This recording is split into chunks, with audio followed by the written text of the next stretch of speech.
Hello student, कैसे हो आप सभी। आप सभी को गुड मॉर्निंग।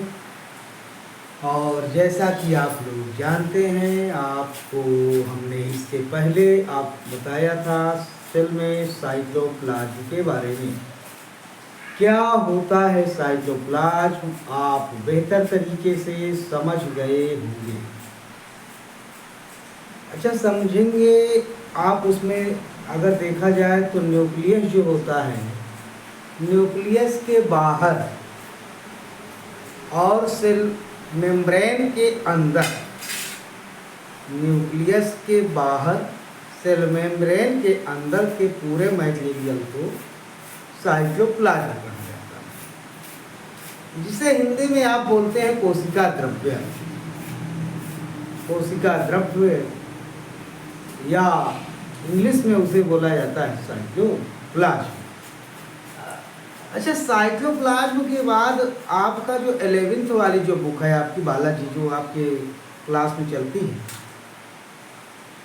इसमें दिया हुआ है, इसके ठीक बाद दिया हुआ है प्लास्टिक के बारे में।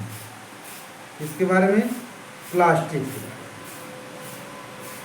क्या होता है प्लास्टिक, आइए इसको समझते हैं। इसको समझने से पहले जो है, हम आपको ये जानकारी देना चाहते हैं कि जो प्लास्टिक है, आप इसे किस कोशिका में रखना चाहेंगे।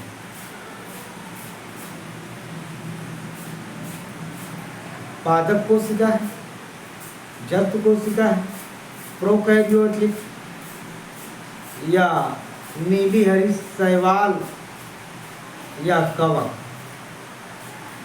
इतने ऑप्शन आपके पास है, बताइएगा।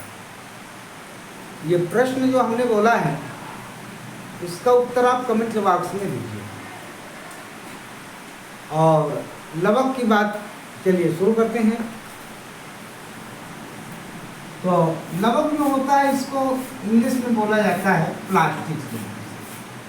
क्या बोला जाता है? प्लास्टिक। क्या होता है प्लास्टिक भैया? तो जो आपकी सेल होती है, बात की जाए किस सेल की? Plant cell. तो जो आपकी प्लांट सेल होती है, प्लांट सेल आपकी दोहरी झिल्ली से बनी होती है, सब कोई जानते हो, नौ वाले भी जानते हैं। अपने आप को कमजोर मत समझिएगा यार। आइए, ये बीच में आपका इधर न्यूक्लियस हो जाता है, और यहाँ पर जो है एक इस प्रकार से स्ट्रक्चर पाई जाती है। जो इस प्रकार से ये स्ट्रक्चर पाई जाती है, अच्छा, एक ये स्ट्रक्चर एक इस तरह से होती है, ये वाली। तो इनमें दोनों में आप अंतर भी रखिएगा, किसको क्या कहते हैं। इसको बोला जाता है माइटोकॉन्ड्रिया। इसको क्या बोला जाता है? माइटोकॉन्ड्रिया। और इसको कहा जाता है प्लास्टिक। प्लास्टिक बोले तो लवक।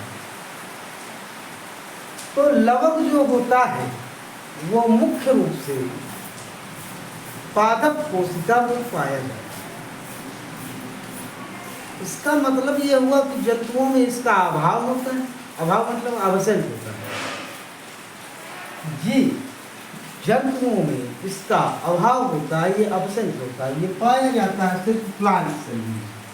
तो प्लांट सेल में पाई जाने वाली ये स्ट्रक्चर जो होती है, इसे लवक कहा जाता है। और माना जाता है कि दोहरी झिल्ली से बना होता है। कितनी झिल्लियों से? दोहरी झिल्ली से, डबल मेम्ब्रेन।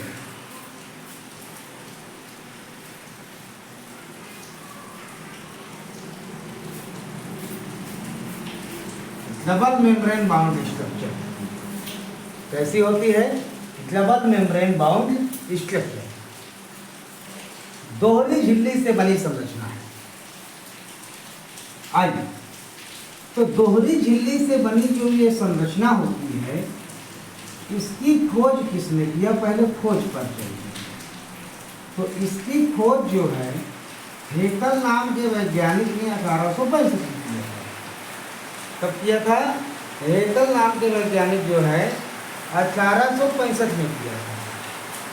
और इन्होंने बताया कि ये पौधों की कोशिकाओं में, यानी कि प्लांट सेल में ये पाया जाता है। कहाँ पाया जाता है? प्लांट। तो प्लांट सेल में ये पाया जाता है। हेकल नाम के वैज्ञानिक ने इसको खोज किया था। और ये जो होते हैं ये 3 प्रकार के प्लास्टिक जो होते हैं वो 3 प्रकार के होते हैं। अब 3 प्रकार में आप ऐसा नहीं है कि नहीं सुने होंगे, कोई अलग से नाम नहीं है। 11 वाले भी जानते हैं, 9 वाले भी जानते हैं, दोनों की क्लास में लगभग। देखो 11 वाले तो पहले से ही पढ़े हैं, 9 में 9 वालों को भी समझा दिया गया है। फिर से एक बार देख लीजिए, कुछ नहीं। तो ये 3 प्रकार के हो गए। अब 3 प्रकार इसके कौन कौन से होते हैं उनको जान लेते हैं।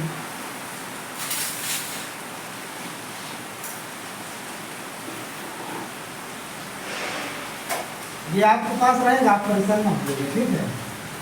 तो जब आपके पास ये क्लास पहुंचेगी, यूट्यूब पर मिलेगी, तो ये आपके पास रहेगी।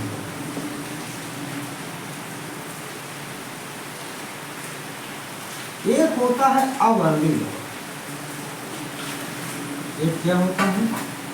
अवर्णी लवक। अवर्णी लवक को बोला जाता है ल्यूकोप्लास्ट। क्या बोला जाता है? ल्यूकोप्लास्ट। पहले ल्यूकोप्लास्ट की ही चर्चा कर लेते हैं।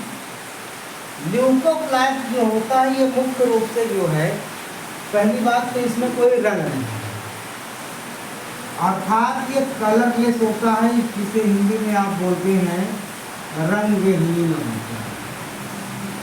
ये क्या होता है? रंग। इसके पास कोई रंग नहीं। और रंगहीन होने के साथ साथ जो है, ये आप ये भी कह सकते हो कि भूरा या ये सफेद होता है। क्या होता है? भूरा होता है या तो सफेद। अब आप पौधों में अंदाजा लगाइएगा जरा सा कि एक पौधे के शरीर में क्या कौन सा उसका अंग भूरा या सफेद होगा। जब आप इस बात को जान जाइएगा कि पौधे में भूरा और सफेद कोई अंग है, तो आप सीधे उठा के इसको वहीं पे छोड़ दीजिएगा। किसको? ल्यूकोप्लास्ट। कहाँ छोड़ना है? जहाँ पे पौधे में भूरा या सफेद अंग दिखाई दे, वहां पे छोड़ देना। अब देखिए पौधे में क्या भूरा और सफेद। कमेंट बॉक्स में पहले ये बात को आप लिखिए। आप जानते हैं कि नहीं जानते ये भी बताइए। अब देखिए अवर्णी लवक जो होता है ये भूरा या सफेद होता है। और एक चीज ये भी है कि ये कार्य करता है, कार्य ये करता है भोजन संग्रह।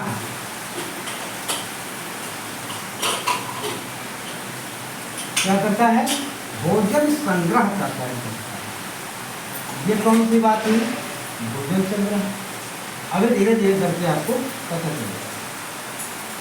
फिर इसको कहा जाता है कि ये जड़ों में पाया जाता है। जड़ें सफेद होती हैं या भूरी होती हैं। इसके बाद ये कुछ तनों में भी पाया जाता है। कुछ कहाँ पाया जाता है? तनों में। और तने का नाम जो होता है वो भूमिगत तना होता है। कैसा तना होता है? भूमिगत। उदाहरण है इसका आलू। आलू में ये पाया जाता है और आलू में जो है जो स्टार्च की मात्रा होती है, स्टार्च को ये संग्रह करता है। अच्छा काम है। अगर आलू में वहाँ पर ल्यूकोप्लास्ट ना होता तो वो सीधे प्लांट यही सीधे आगे ग्रो कर जाता, लंबा सा हो जाता और ज़्यादा हो जाता। और आलू का जो आपका ये जो भोज्य पदार्थ है जिसको आप सब्जी के रूप में खाते हैं, ये आपको न मिलता। सिर्फ हरी हरी शाखाएं उसमें लगी रह जाती हैं। अर्थात आलू में जो स्टार्च का सिंथेसिस कराना है, इकट्ठा कराना है, जो भोज्य पदार्थ है उसको इकट्ठा कराने वाला कौन है? अवर। कौन है? अवर, लीलवर या ल्यूकोप्लास्ट। इसके अलावा ये गोल छड़नुमा और विभाजक सूतक लिंग कोशिका में पाया जाता है। इसके अलावा ये विभाज्य ऊतक, एक तो हो गया भूमिगत कलिंग, दूसरा कह रहा है विभाज्य ऊतक। कौन सा ऊतक? विभाज्य। मृद ऊतक, लिंग कोशिकाएं, लिंग कोशिकाएं। और क्या कह रहा है? लिंग कोशिकाएं, भ्रूण कोशिकाएं।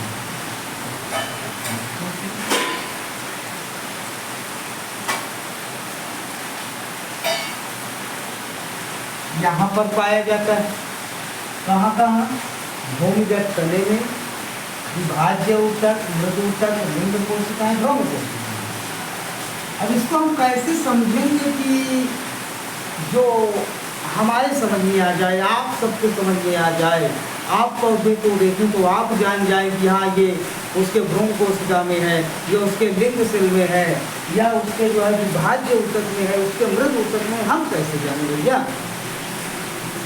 किताबें तो लिख के चली गई, किताबों में तो लिख दिया गया, लेकिन अब आपको कैसे समझाया जाए? आप कैसे जानेंगे? आप किसी पौधे को देखें, इसके बाद तुरंत उसमें जान जाए कि हाँ यहाँ पर अवर्ण लगा है।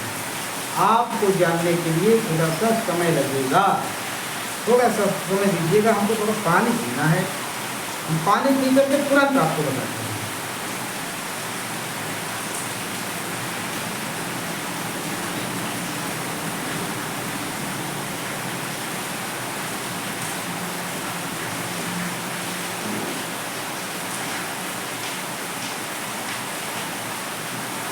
चलिए,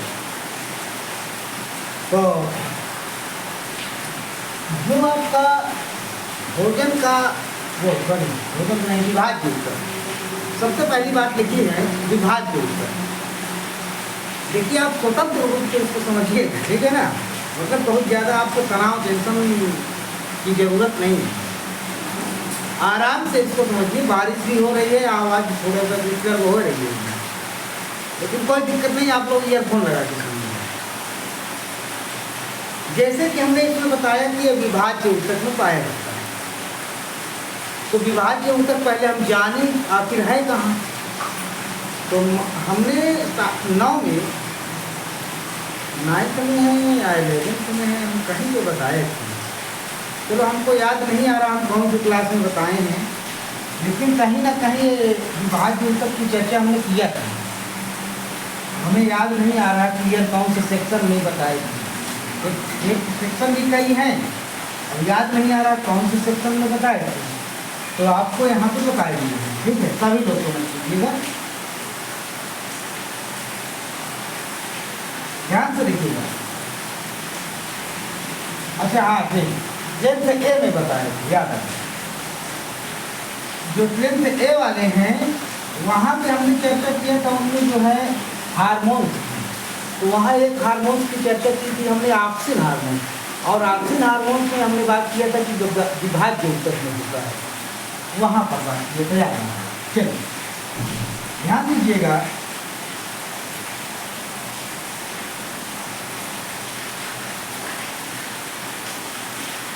ये एक पौधा है, ठीक है? और इस पौधे में आप लगातार देख रहे हैं कि धीरे धीरे करके ये ग्रो कर रहा है, वृद्धि कर रहा है। और कहा जाए कि वृद्धि का एरिया कौन सा है, कहाँ से पता लगेगा कि इसमें वृद्धि हो रही है? कहाँ से पता लगेगा, किस पॉइंट से पता लगेगा कि इसमें ग्रोथ हो रही है? तो इसका पॉइंट ये टिप है। ठीक, ये टिप पॉइंट है जिसे एपिकल कहते हैं। एपिकल पॉइंट, एपिकल पॉइंट पर हम ये देख रहे हैं यहाँ पे अच्छा एक अंदाजा लगाइएगा। हमारे पास यहाँ लीक भी नहीं है, नहीं आपको दिखाती। ये जो लीक है इसकी ग्रोथ हो चुकी है, इसकी ग्रोथ हो चुकी है, इसकी ग्रोथ हो चुकी है। लेकिन यहाँ पे आप देख रहे हैं कि इसकी ग्रोथ अभी होना बाकी है। और यहाँ पे ये छोटी सी एक और संरचना दिखाई दे रही है। इसका मतलब ये है कि ये पार्ट इसका जो है, ये पार्ट इसका जो है मेरिस्टेम पार्ट है, विभाज्य ऊतक। कौन सा ऊतक होगा? विभाज्य ऊतक होगा। और विभाज्य ऊतक का मतलब कि ऐसा ऊतक जहाँ पर ग्रोथ होती है, जहाँ पर ग्रोथ पॉइंट होता है, ग्रोथ पॉइंट पर विभाज्य ऊतक पाया जाता है। फिर से समझिए, वृद्धि वाला जो क्षेत्र होता है वहाँ पे विभाज्य ऊतक होता है। ऐसे समझिए, यहाँ देखिए वृद्धि वाला, जहाँ पे वृद्धि हमको दिखाई दे रही है, हमको एहसास हो रहा है कि हाँ ये नई नई कोशिकाएं अभी मुलायम है, आगे चल कर के ये जो है बड़ी होगी और जो है हार्ड हो जाएंगी। कहने का मतलब ये वृद्धि वाला क्षेत्र है। कौन सा क्षेत्र? वृद्धि वाला। जो ग्रोथ वाला पॉइंट होता है वहाँ पर पाया जाता है मेरिस्टेम टिश्यू। क्या पाया जाता है वहाँ पर भैया? Meristem tissue. मेरिस्टेम टिश्यू का मतलब ये होता है कि वृद्धि वाला क्षेत्र। अब देखिए वृद्धि वाले क्षेत्र कई हो सकते हैं। जब तक मैं इसको समझाऊंगा नहीं तब तक आगे नहीं जा सकता, फिर अधूरा रह जाएगा। वृद्धि वाले क्षेत्र में हमने बताया कि मेरिस्टेम टिश्यू पाया जाता है। पहले ये बात हमको बताइएगा, वृद्धि वाला क्षेत्र पौधे में ऐसा कौन सा स्थान है जहाँ पे वृद्धि हो रही है? ठीक है, वो वृद्धि वाले क्षेत्र में क्या होता है? Meristem tissue. अब एक बात बताइएगा, ध्यान से देखिएगा, ये पौधे की जड़ हो गई, ये पौधे की क्या हो गई? जड़ हो गई। ये हो गया पौधे का जो है ये तना भाग हो गया। ये क्या हो गया? तना भाग। ये पौधे की लीफ हो गई, या फिर इसको थोड़ा सा लो कर देते हैं। हमें ये बताइए आप, क्या यहाँ पर ये वृद्धि क्षेत्र है इसका? ये आगे और जाएगा? जाएगा, जरूर जाएगा। तो ये पॉइंट जो है यहाँ पे हम ए बना देंगे। ये जो पॉइंट ए है ये इसका क्या है? वृद्धि क्षेत्र है, ग्रोथ एरिया। ग्रोथ या ग्रो एरिया, ग्रोथ एरिया कैसा area? Grow area. Growing area या ग्रो एरिया ये हो गया। इसके बाद एक बात ये बताइएगा, अगर ये पौधे की जड़ है, अगर ये पौधे की जड़ है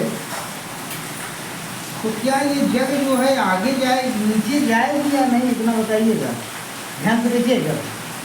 ये जड़ है तो ये धीरे धीरे नीचे जाएगी या नहीं जाएगी? आप नीचे ही जाना है इसको, जाएगी भी नीचे। अगर ये जाएगी नीचे तो क्या ये ग्रो कर रही है क्या नीचे की ओर? जल्दी जल्दी बताओ, क्या ये ग्रो कर रही है क्या नीचे? क्या ये नीचे की ओर ग्रो कर रही है? नीचे की ओर वृद्धि कर रही है? भाग रहे हैं नहीं नीचे की ओर? बताइए। अगर ये नीचे की ओर भाग रही है धीरे धीरे करके तो इसका मतलब इसकी क्या हो रही है? इसकी वृद्धि ही तो हो रही है। तो एक इसकी ये वृद्धि पॉइंट हो गया, एक इसका ये वृद्धि पॉइंट हो गया, इसको हमने भी दे दिया नाम। और एक ये बताइए, लीफ में बताइए, पहले ये या ये डायरेक्ट इतनी बड़ी निकली है क्या पत्ती? बताइए, क्या पौधे में ये डायरेक्ट इतनी बड़ी निकल आई है क्या सीधे? नहीं, आप कहेंगे कि पहले हल्दी से स्ट्रक्चर बनी होगी, फिर यही धीरे धीरे ग्रो किया होगा। तो यही धीरे धीरे जो है कुछ ऐसे करके तोड़ दिया। डायरेक्ट कंटिन्यूअली पत्ती नहीं आई, तो जब डायरेक्ट नहीं आई है तो इसका जो ये पॉइंट है, ध्यान दीजिएगा, ये वाला इसने ग्रो किया है और इसको हमने सी नाम दिया। अब ए बी सी, ध्यान दीजिए कहाँ कहाँ ए बी और सी, ये तीनों पॉइंट, इसका स्टेम, इसका लीफ, इसका रूट, इसमें तीनों पॉइंट ग्रोइंग पॉइंट हैं या नहीं, इतना बताइए। तीनों पॉइंट ग्रोइंग पॉइंट हैं या नहीं बताइए। तीनों हैं। अगर तीनों हैं तो क्या मेरी स्टेम किसी तीनों जगह है क्या? जी भैया, बाबूजी तीनों जगह है। क्यों? क्योंकि ये भी ग्रोथ कर रही है, ये भी ग्रोथ कर रही है और ये भी आगे की ओर ग्रोथ कर रहा है। लेकिन अब आपके पास एक कंफ्यूजन है, ठीक है? कंफ्यूजन आपको ये हो रहा होगा कि रूट भी नीचे की ओर जा रही है, लीफ भी जा रही है, स्टेम भी जा रहा है, सब तो ग्रो कर रहे हैं, तो विभाज्य ऊतक कौन सा होगा? अरे भैया, विभाज्य ऊतक तीनों होंगे। जहाँ ग्रोइंग पॉइंट है वो तीनों विभाज्य ऊतक होंगे, और विभाज्य ऊतक में ये पाया ही जाता है। कौन कौन? पता लगा सब कुछ भूल गए आप। कौन? विभाज्य ऊतक में पाया जाता है। कौन? अवर्णी लवक। यानी विभाज्य ऊतक में ये अवर्णी लवक पाया जाता है, उपस्थित होता है। कहने का मतलब ये है, लेकिन मैं आपकी जानकारी के लिए बताए दे रहा हूँ। कभी भी आपसे पूछा जाए, कभी भी, ये बताइए विभाज्य ऊतक सबसे ज्यादा कहाँ होता है? ध्यान से सुनिएगा, विभाज्य ऊतक सबसे ज्यादा कहाँ होता है? सबसे ज्यादा, इशारे को समझिएगा, सबसे ज्यादा कहाँ होगा? स्टेम में होगा। जितना तेजी से स्टेम ग्रो करता है, क्या उतनी लंबी लंबी लीफ होती है? क्या नहीं होती? क्या उतना ही नीचे की ओर का रूट ग्रो करती है? क्या आप सुनते हैं बहुत से पौधों का नाम, तो क्या जितने पौधों की स्टेम चले जाते हैं लंबाई में, क्या उतनी ही उसकी रूट जाएगी? क्या जरा सोच के बताइएगा मन से। उतना नहीं जाएगा, जाएगा लेकिन उतना नहीं जितना स्टेम जाता है। ये बात आपके क्लियर हो गई। आइए, तो ये बात हमने किया, ये अवर्णी लवक कहाँ पाया जाता है? विभाज्य ऊतक, पहली बात। दूसरा पॉइंट अब हम क्लियर करेंगे, मृदूतक। हाँ, ये थोड़ा सा क्या नाम से, ये 11th वाले इसको क्लियर करके एक एक पॉइंट देखेंगे, और 9th वाले जो बच्चे हैं अगर इनको दिक्कत हो रही हो तो फिर जो है आप स्पीच में देखिएगा, ठीक है? क्योंकि तो 9th वालों को जो है इतना नहीं है उनके सिलेबस में, ठीक है? ये केवल 11th वालों में है कायदे से। 11th का लेवल लेके हम चल रहे हैं, ठीक है ना? खास करके जो बुक आपकी बालाजी है, इससे चल रहे हैं। आज थोड़ा वक्त लगेगा, लेकिन ये जब क्लियर हो जाएगा तो बहुत अच्छा भी लगेगा। समय ना देखा करिए आप लोग कितना है।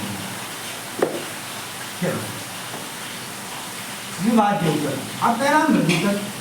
मृदूतक क्या होता है? कुछ नहीं है, ये एक प्रकार का सॉफ्ट टिश्यू है। ऐसा टिश्यू है, सॉफ्ट, बिल्कुल मुलायम।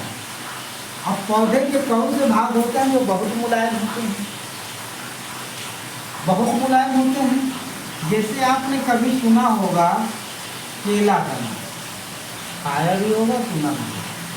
केले का अगर स्टेक हटा दिया जाए, स्टेक में छिलका, जो इसका छिलका है, अगर छिलका हटा देते हैं तो बीच वाला जो भाग होता है, ये बीच वाला जो होता है, इसको कहते हैं, यहाँ पे पाया जाता मृदूतक। यहाँ पे कौन सा पाया जाता है? ऊतक, मृदूतक। क्योंकि ये बहुत ही क्या होता है, लाइव होता है। तो ये यहाँ पर भी ये पाए जाते हैं कौन, अवरली लवक। मृदुतक का मतलब सॉफ्ट टिश्यू आपकी भाषा में, और सॉफ्ट टिश्यू जो होगा ये किस तरह के जो फल होते हैं इनमें जो है ये पाया जाता है कौन, अवरली। फिर कहता है लिंग कोशिकाएं, क्या कह रहा है, लिंग कोशिकाएं, और इसके आगे एम्ब्रियो से। तो थोड़ा सा इसको साफ कर दीजिए, थोड़ा सा इसको हटाना पड़ेगा क्योंकि ये समझाने में और जगह के लिए यहाँ से हटा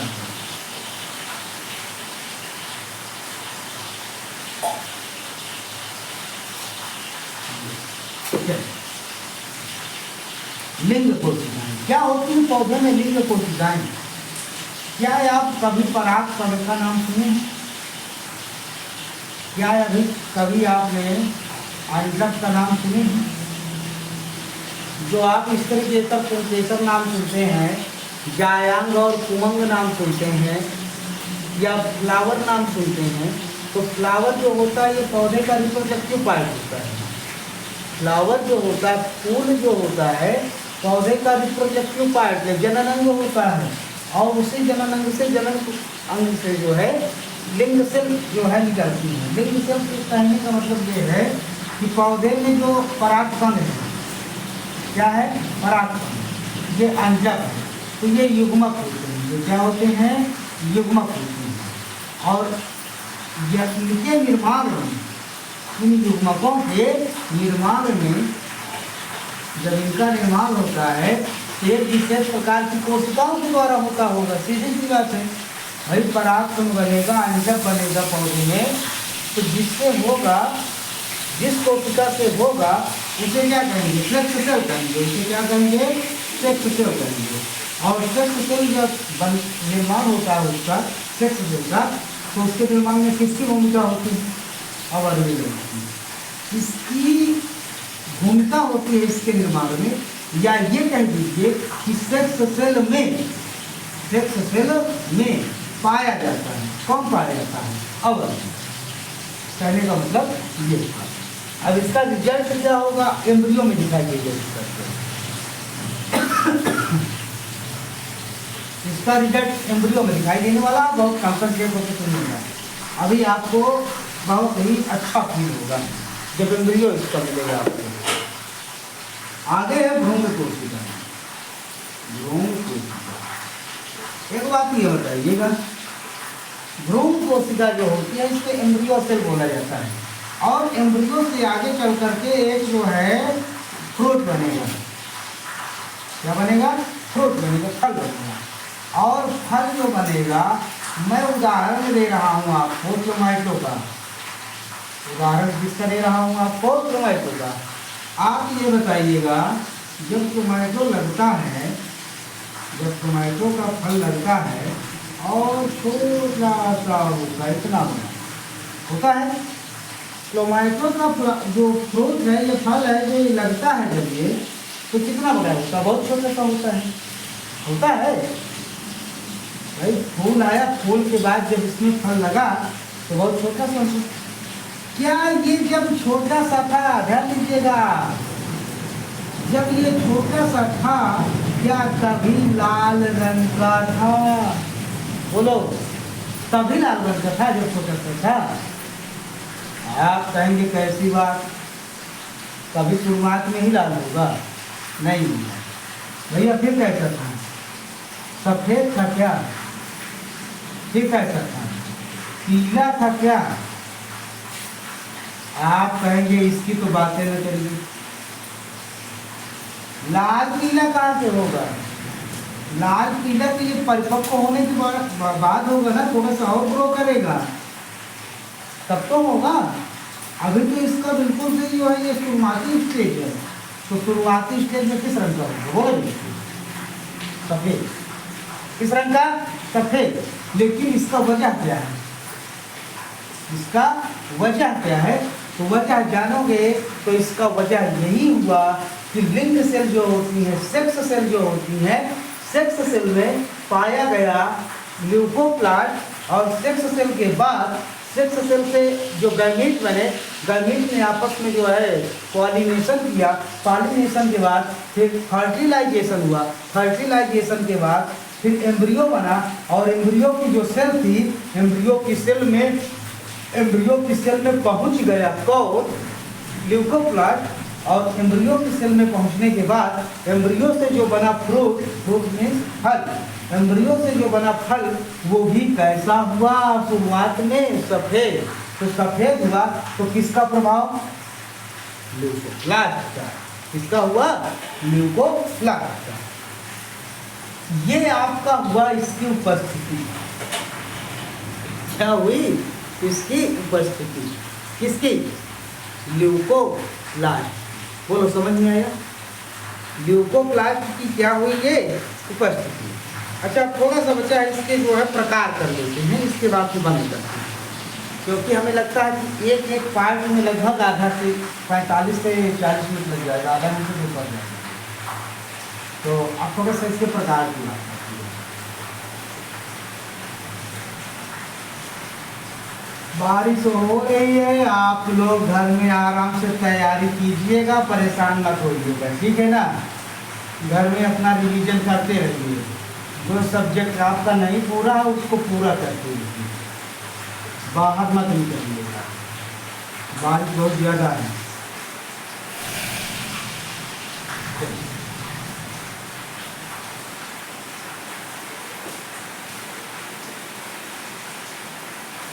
चलिए तो इसकी हम बात कर लेते हैं थोड़ा सा, टाइप कितने टाइप का होता है, कौन, ल्यूकोप्लास्ट, ल्यूकोप्लास्ट कितने टाइप का होता है, तो ल्यूकोप्लास्ट देखा जाए भैया तो ये जो है 3 प्रकार का होता है, कितने प्रकार का होता है, 3 प्रकार का, एक होता है माइलो, एक होता है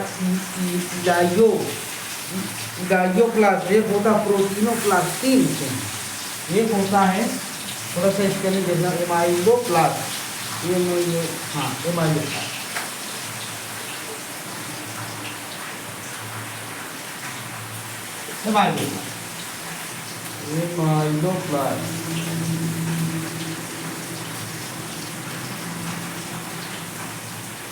मन, इसे क्या कहा जाता है, मन।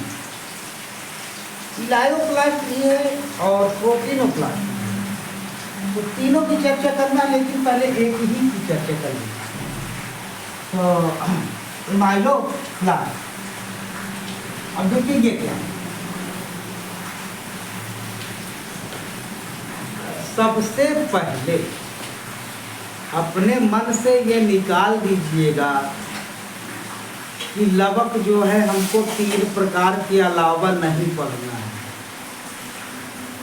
सबसे लवक आपको 3 प्रकार, मतलब अवर्णी लवक, वर्णी लवक और हरित लवक, इनको तो पढ़ना ही है, लेकिन इनके साथ इनके प्रकार, इनके कार्य और सभी के जितने प्रकार हैं, सभी के जितने रूप हैं, सब आपको तैयार करना है।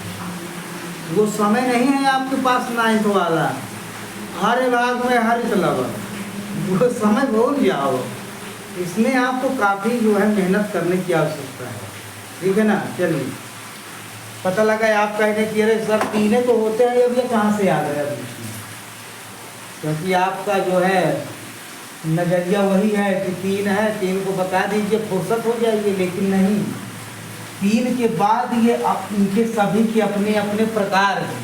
अवर्णी लवक है तो उसके अपने प्रकार, वर्णी लवक उसके अपने प्रकार, तो इनके प्रकार भी आपको देखना है। तो अभी तक आप अवर्णी लवक पढ़े, कहाँ पाया गया, इसकी उपस्थिति क्या थी, किस रंग का था, ये जाना है।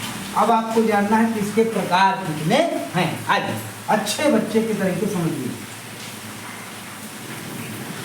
पहला है अमाइलोप्लास्ट। अमाइलोप्लास्ट का मतलब होता है, इसे कहा जाता है मंच लवक।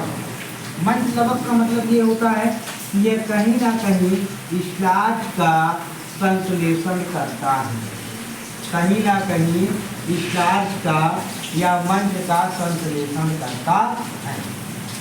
इसका संश्लेषण मंच का, तो मध्य का संश्लेषण करता है, तो वैसे कौन हो सकते हैं जो अंदर अंदर मध्य का संश्लेषण करते रहते हैं? तो इसमें होता है आलू, शकरकंद, गेहूं, चावल, मक्का भूमिगत है, और भूमिगत के अलावा जो है तनी भी है कुछ।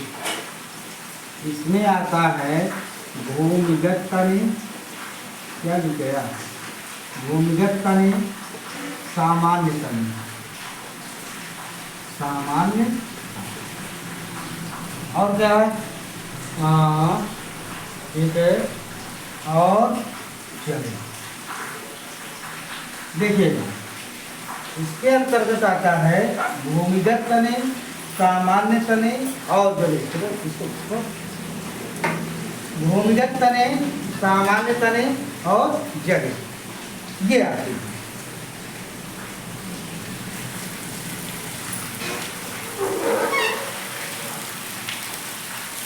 थोड़ा सा रुकिएगा।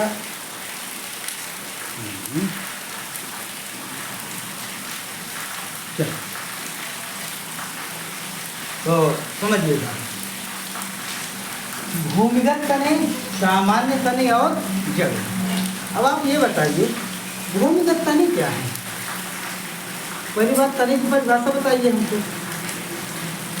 फिर इसके बाद भूमिगत तने की परिभाषा बताइए। थोड़ा सा 2-4 अक्षर कमेंट बॉक्स में टाइप करना सीखिए, बताइएगा। तो भूमिगत तने जैसे आपका होता है आलू, क्या होता है, आलू। आलू जो होता है ये भूमिगत तना है, आलू क्या है, भूमिगत तना है।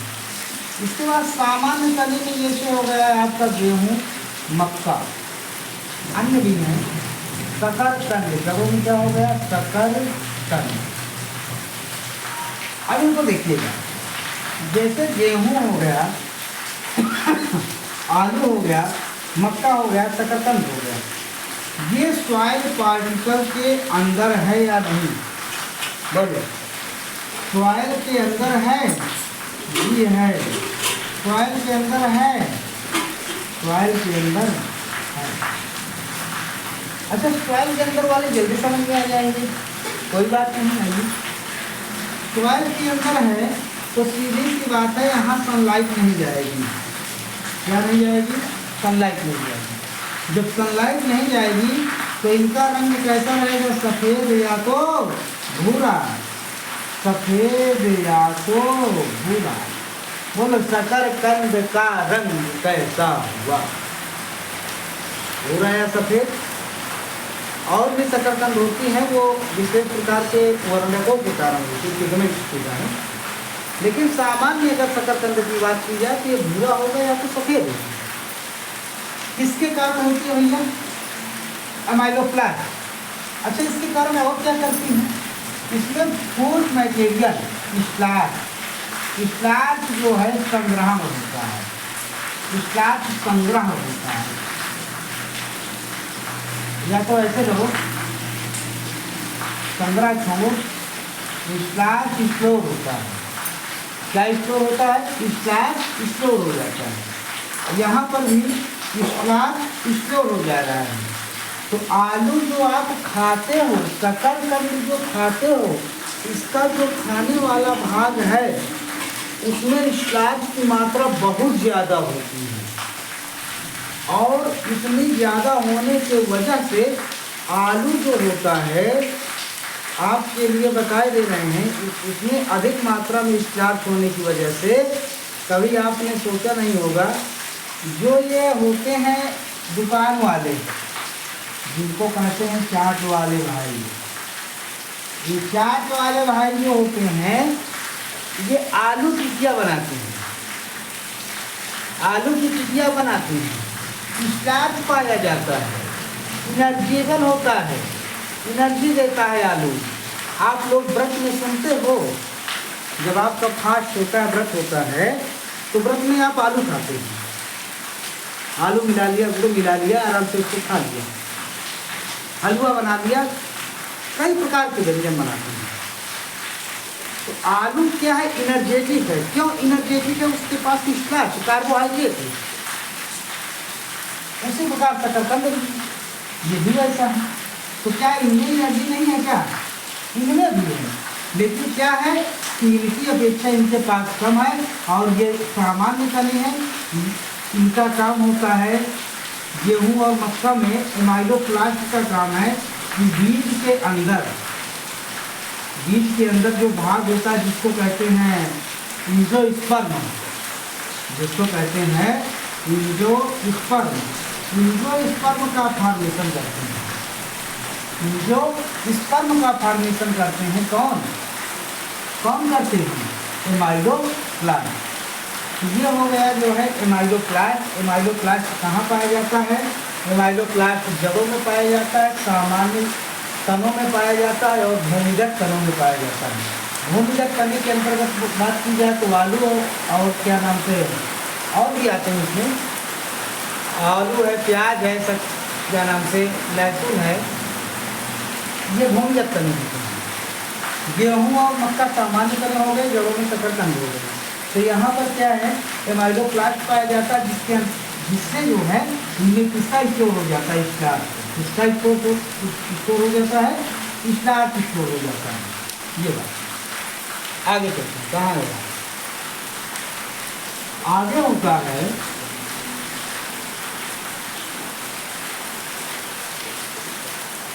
इलायोप्लास्ट। अगला होता है इलायोप्लास्ट। ध्यान से देखिएगा, इलायोप्लास्ट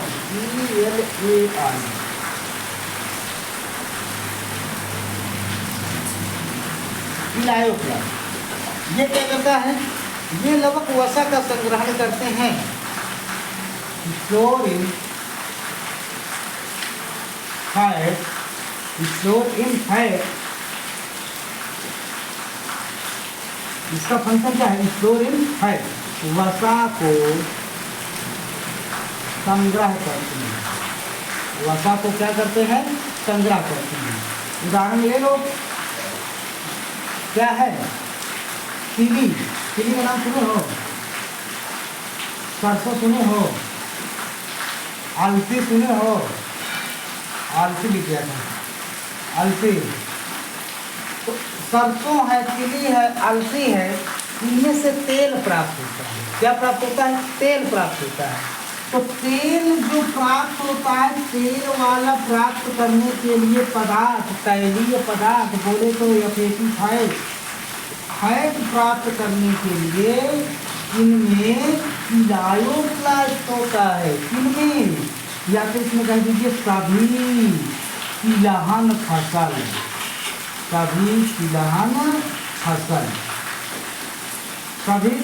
फसल का मतलब ऐसी फसलें जिनसे प्राप्त होता है क्या? तेल। तो तेल या फैट किसमें से प्राप्त होता है? ऐसी फसलों में तेल प्राप्त करने के लिए इनके बीजों में, नोट करिएगा दिमाग में इसको, इनके सीड में ये लवक पाया जाता है। कौन सा लवक है? इलायोप्लास्ट। तो इलायोप्लास्ट जो होता है इनके बीजों में तेल संग्रहण करने की क्षमता को बनाता है, इसीलिए इनमें से तेल निकलता है। ठीक, नहीं धान वान से तेल निकलने लगे, फिर लोग लेके जाए धान, निकलावे उसमें से तेल, लेकिन उनमें इलायोप्लास्ट नहीं। बाजरा लेके चला जाए आदमी, चलो भैया इसमें से तेल निकलवाते हैं, लेकिन नहीं, उनमें से नहीं। उनके बीजों में क्या नहीं है? इलायोप्लास्ट। जिसके पास इलायोप्लास्ट है उसी के पास ये होता है। अगला होता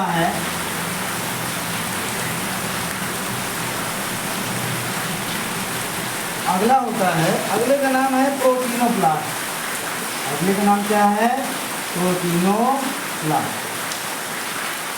प्रोटीनोप्लास्ट जो होता है ये प्रोटीन का संग्रह करते हैं।